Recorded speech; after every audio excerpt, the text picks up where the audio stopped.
حیدر علی کی سب سے بڑی پریشانی یا کمزوری کیا ہے؟ انڈر 19 کرکٹ ٹیم کے ہیڈ کوچ اعجاز احمد نے تشویشناک انکشاف کر دیا۔ السلام علیکم دوستو، آج کی زیر نظر ویڈیو میں اسی بارے میں آپ بھائیوں کو بتایا جائے گا، مگر مزید تفصیلات کی طرف بڑھنے سے پہلے دنیا بھر میں کوئی بھی لائیو میچ ہو آپ بھائیوں کو دیکھنا ہے تو اس کے لیے آپ کو اپلیکیشن کی لنک ڈسکرپشن میں مل جائے گی، آپ وزٹ کریں، آپ کو ضرور اچھا لگے گا۔ پاکستان انڈر 19 کرکٹ ٹیم کے ہیڈ کوچ اعجاز احمد نے کہا ہے کہ گزشتہ برس حیدر علی اور روہیل نذیر کو کہہ کر ایمرجنگ ٹیم میں شامل کیا اور دونوں نے سینچریاں اسکور کی، جس سے ان کے اعتماد میں اضافہ ہوا اور اب یہ پاکستان کا مستقبل ہے۔ حیدر علی کے ساتھ اسپنر کا سامنا کرنے کے لیے کام کرنا ہے۔ اعجاز احمد نے اپنے ایک انٹرویو میں کہا کہ حیدر علی میں بے پناہ ٹیلنٹ ہے، لیکن میں نے جو چیز نوٹ کی اور اس بارے میں حیدر علی سے بھی بات کی وہ یہ ہے کہ ان کے ساتھ اسپنر کا سامنا کرنے کے لیے کام کرنا ہے۔ ابھی جب بھی کیمپ لگے گا تو اسپنر کے حوالے سے اس کی کمزوریوں پر کام کرنا ہے۔ انہوں نے بتایا کہ ایمرجنگ ایشیا کپ اور ورلڈ کپ کے دوران حیدر علی زیادہ تر اسپنر کے خلاف آؤٹ ہوئے،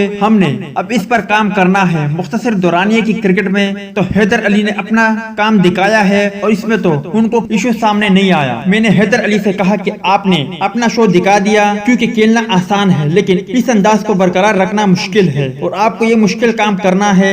ہمیں حیدر علی کے ویک پوائنٹ پر کام کرنا ہے۔